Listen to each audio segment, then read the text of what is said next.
কয়েক বছর ধরে বিশেষ করে করোনাকালের পর থেকে মার্কিনীদের মধ্যে অন্য দেশে স্থায়ী হওয়ার প্রবণতা বেড়েছে। গোটা দুনিয়ার মানুষের কাছে যখন মার্কিন মুলুকের নাগরিকত্ব পরম আকাঙ্ক্ষিত, সেখানে খোদ মার্কিনীরাই কেন দেশ ছাড়ে, আর ছাড়লে কোন দেশেই বা থিতু হয় বেশি? বিস্তারিত থাকছে লিমা সায়ন্তীর ডেস্ক রিপোর্টে।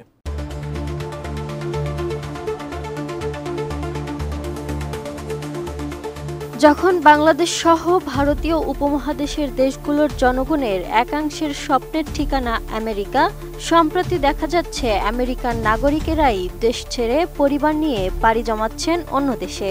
ভারতীয় সংবাদ মাধ্যম আনন্দবাজার একটি প্রতিবেদনে জানিয়েছে, আমেরিকা থেকে মানুষ সবচেয়ে বেশি যাচ্ছেন ইউরোপে।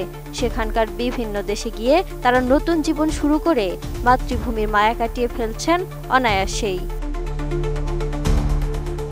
পরিসংখ্যান বলছে, নেদারল্যান্ডস, পর্তুগাল, স্পেন, ডেনমার্কে, সুইজারল্যান্ড, আয়ারল্যান্ড, চেক রিপাবলিকান সহ বেশ কিছু ইউরোপের দেশ বিশাল সংখ্যক আমেরিকার নাগরিকদের স্থায়ীভাবে বসবাসের অনুমতি দিয়েছে। ব্রিটেনে বসবাসকারী আমেরিকানদের সংখ্যা 2013 সালে ছিল 1,37,000। 2021 সালে তা বেড়ে হয়েছে 1,66,000। অনেকের মতে আমেরিকায় মানুষের জীবনযাত্রার মান আগের চেয়ে খারাপ হয়ে গেছে।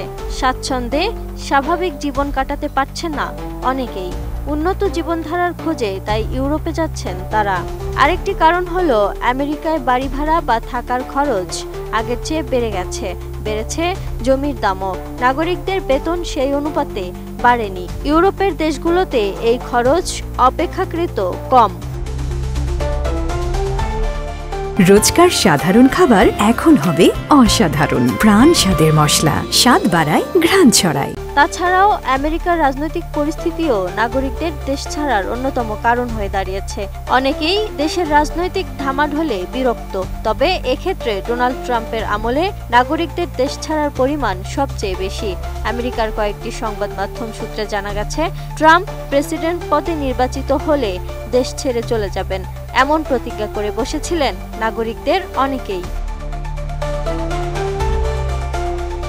2016 সালে ট্রাম্প দেশটির প্রেসিডেন্ট নির্বাচিত হলে কেউ কেউ সত্যিই দেশ ছাড়েন। বারাক ওবামার আমলে 11%, ট্রাম্পের আমলে 16% আমেরিকান ইউরোপে স্থায়ী হয়েছেন। 2022 সালের মধ্যে এই পরিমাণ বেড়ে 17% গিয়ে ঠেকেছে। আমেরিকায় কর্মঘণ্টা ইউরোপের চেয়ে বেশি। পরিসংখ্যান বলছে, আমেরিকায় চাকরিজীবীদের কাজের গড় সময় বছরে 1,811 ঘন্টা। অন্যদিকে ইউরোপে এক বছরে 1,571 ঘন্টা কাজ করতে হয়। আমেরিকা ছাড়ার নেপথ্যে একটি বড় কারণ হলো বর্ণবিদ্বেষ।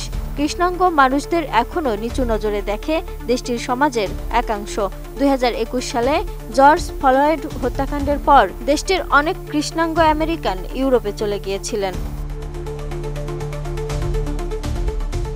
তবে আমেরিকা থেকে ইউরোপ গিয়ে সেখানে স্থায়ী হওয়ার প্রবণতা বেশি দেখা গেছে করোনা পরবর্তী সময়ে। আমেরিকায় থাকার ক্ষেত্রে অর্থনৈতিক দিক থেকে সমস্যায় পড়েছেন অনেকেই। মহামারীর পর দেশটির অর্থনৈতিক পরিস্থিতিও নড়বড়ে হয়ে সরকারের ওপর ঋণের বোঝা চেপেছে। দেউলিয়া হয়েছে একের পর এক জনপ্রিয় ব্যাংক। অনেকেই তাই অর্থনৈতিক নিরাপত্তাহীনতায় ভুগছিলেন। ইউরোপে চলে যাওয়ার সিদ্ধান্ত ইন্ধন জুগিয়েছে সরকারের এই অর্থনৈতিক জটিলতাও।